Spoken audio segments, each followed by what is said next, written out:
On April 2, 2022, the United States Treasury Department took an unprecedented step. For the first time in history, it designated an Irish organized crime group, the Kinahan Cartel, as a significant transnational criminal organization, freezing assets and placing a combined $12 million in reward money on its leadership. It was the largest reward ever offered for an Irish criminal organization. The cartel had smuggled hundreds of millions of dollars worth of cocaine, heroin, and firearms across Europe for 2 decades. But the Treasury didn't just go after the drugs. They went after something far more visible: a boxing management empire with fighters on every major card in the world. The question wasn't just how they moved drugs. The real question was how they turned criminal profits into clean, documented, taxable income, using world champion boxers as the mechanism. To understand how it fell apart, you first need to understand how brilliantly it was built. The Kinahan organization was built by Christy Kinahan Sr., an Irish career criminal who spent years in European prisons before establishing himself in the narcotics trade in the 1990s. Operating out of the Costa del Sol in Spain, he positioned himself as a wholesale broker, connecting South American cocaine suppliers with distribution networks across the United Kingdom and Ireland.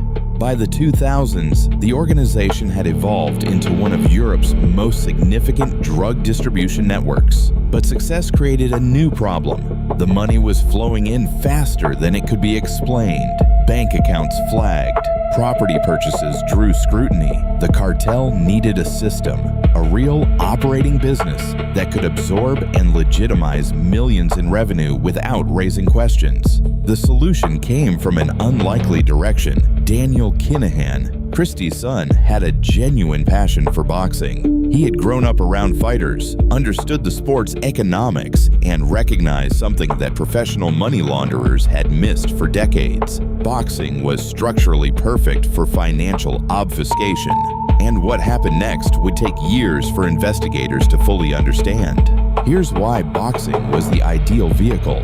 Prize money is negotiated privately. Promotional fees are paid between companies. Management contracts generate percentage income on every purse.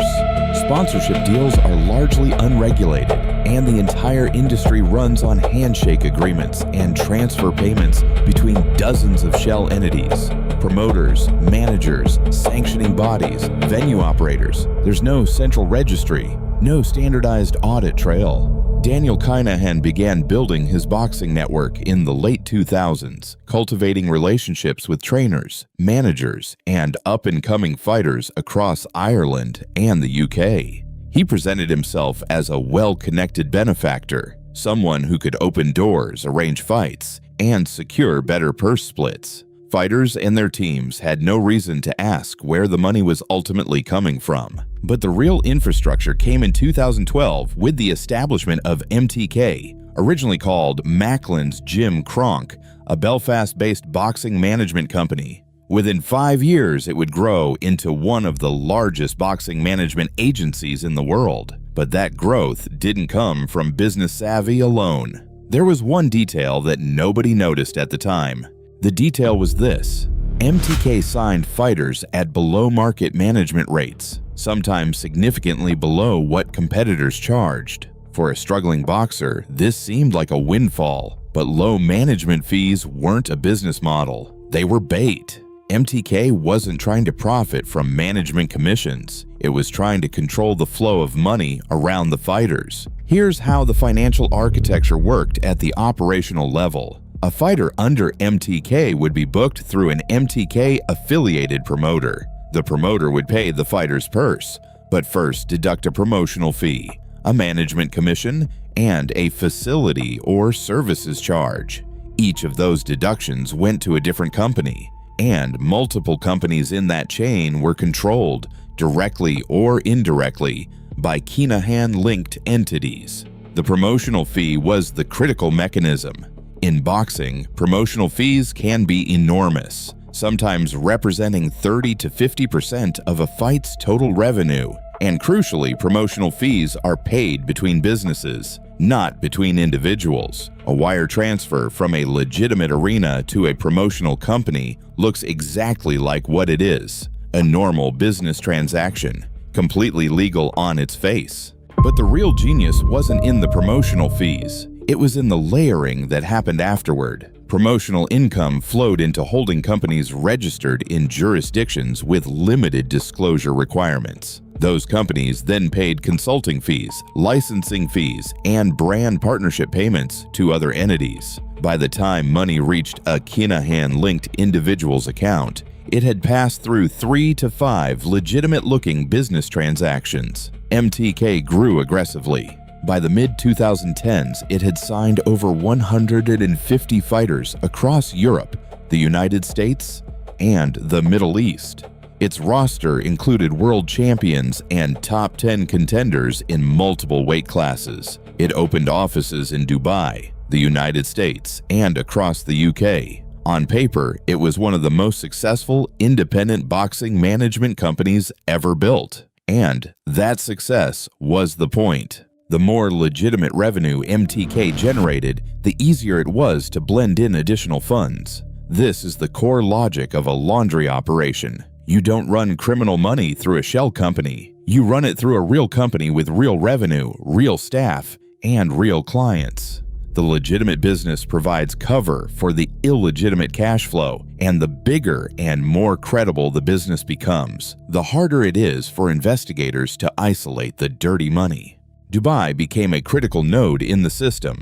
The UAE had positioned itself as a global financial hub with comparatively relaxed corporate registration and ownership disclosure requirements. By 2016, Daniel Kinahan had relocated there and was operating MTK's international expansion from the city. Dubai's legitimacy as a business center gave every transaction routed through it an additional layer of credibility. The cartel's drug operation was simultaneously running at enormous scale. Investigations across Ireland, the UK, Spain, and Belgium tracked cocaine shipments in the hundreds of kilograms, often concealed inside legitimate freight, timber shipments, food cargo, industrial equipment. The profits from those shipments needed somewhere to go. The boxing empire was absorbing them, transaction by transaction.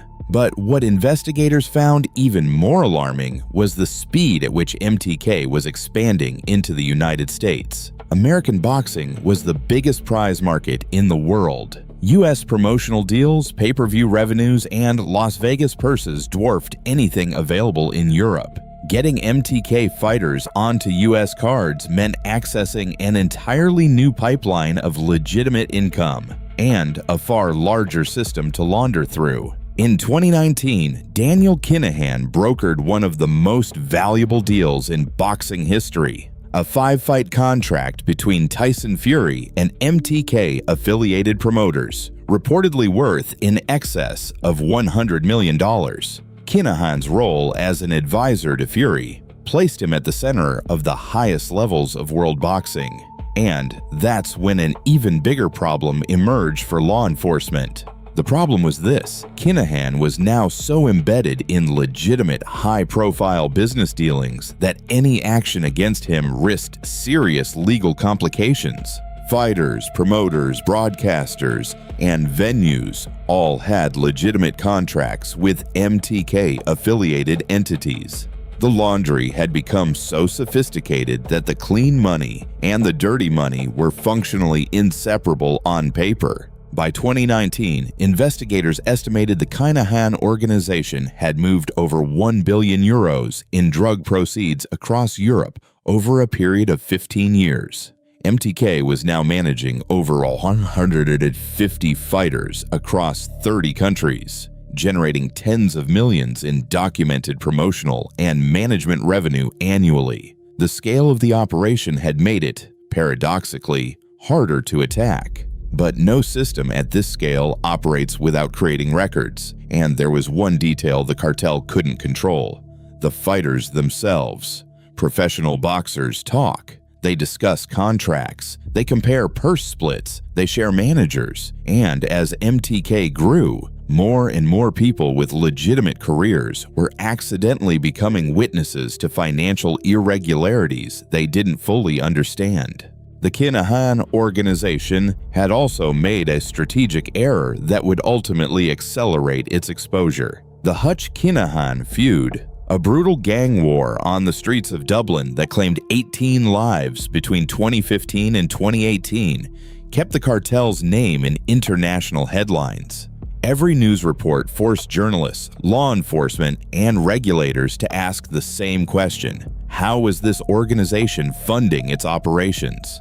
The answer, when reporters began tracing it, always led back to MTK. Investigative journalists at the Irish Independent, the New York Times, and ESPN's investigative unit all began publishing pieces linking MTK's ownership and financial structure to the Kinahan organization. What they couldn't yet prove legally, they were laying out in documented detail publicly, and what happened next would accelerate the entire investigation timeline. In 2017, the BBC's Panorama program broadcast a documentary directly linking MTK to Daniel Kinahan and detailing the cartel's suspected use of boxing as a laundering vehicle. The program interviewed fighters, trainers, and boxing insiders. For the first time, the connection between the boxing empire and organized crime was stated publicly and in detail. MTK denied all allegations, but the investigation wheels were now turning at international speed.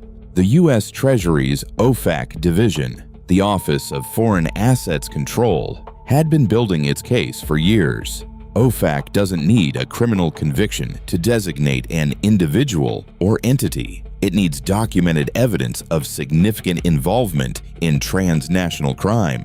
By 2021, that documentation existed. The challenge was coordinating with multiple European jurisdictions and timing the action for maximum impact. Meanwhile, in the UK, the National Crime Agency had been conducting parallel surveillance on Kinahan-linked financial flows for years. British investigators tracked the movement of funds through UK-registered companies connected to MTK, building evidence of layered financial transfers that had no apparent commercial purpose beyond obscuring the origin of the funds. The cartel's mistake was the same mistake that brings down most sophisticated money laundering operations: overextension. The more companies you create, the more accounts you open, the more transactions you generate, the more data points investigators can map. A single drug deal leaves minimal financial footprint. A $100 million boxing empire leaves thousands of auditable transactions every year. Investigators also tracked the geographic signature of the money flows. Legitimate boxing revenue follows predictable patterns. It peaks around major fight events, concentrates in specific promotional markets, and shows consistent ratios between revenue and expenses. The Kinahan-linked entities showed anomalous patterns: large transfers during periods with no corresponding fight events, unusual consulting fee payments with no documented service deliveries, and entities generating revenue with no apparent staff or operational overhead.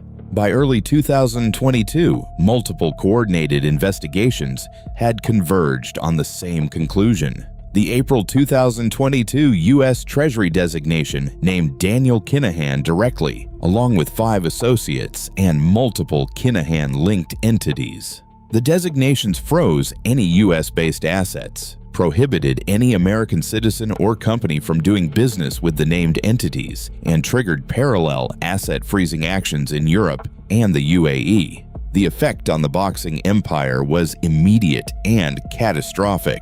MTK Global, already under severe reputational pressure, announced it was ceasing operations within days of the designation. Fighters were released from contracts. Staff were let go. Office leases were abandoned. The entire apparatus, the offices in Dublin, the U.S. operations, the Dubai hub, collapsed in a matter of weeks. But the designations didn't mean arrests. Daniel Kinahan remained in Dubai, a jurisdiction without an extradition treaty with Ireland. The U.S. rewards, $5 million each for information leading to the arrest of Christy Kinahan Sr. and Daniel Kinahan, and $2 million for a third associate, remained unclaimed as of the time of this reporting. The cartel had been crippled, but its leadership had not been brought to justice. The fighters caught in the collapse faced their own reckoning. Most had no knowledge of the organization's criminal structure. They had signed with what appeared to be a well-resourced, professionally run management company. Several world champions found themselves in legal limbo, contracts invalidated, promotional relationships severed, career momentum destroyed by a situation entirely beyond their control. The Kinahan case forced a systemic reckoning across professional boxing. Regulatory bodies in the UK, Ireland, and the United States launched reviews of ownership disclosure requirements for boxing promotional and management entities. Several jurisdictions moved toward mandatory beneficial ownership registration, meaning the real human owners of boxing companies, not just their registered directors, would have to be disclosed to regulators. The broader lesson the Kinahan case teaches financial crime investigators is this: the more legitimate a laundering vehicle becomes, the more data it generates. And data is the adversary of organized crime. The cartel succeeded because boxing's opacity made it an ideal mechanism.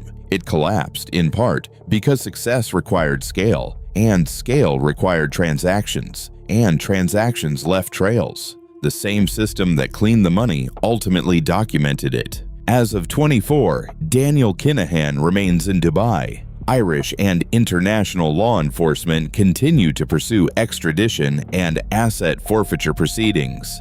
The boxing world has moved on. New promoters, new management companies, new champions. But the structural vulnerabilities that made boxing the perfect laundering vehicle haven't disappeared. They've just been mapped more carefully. And somewhere, right now, someone is looking at those same vulnerabilities and asking the same question Kinahan asked 20 years ago.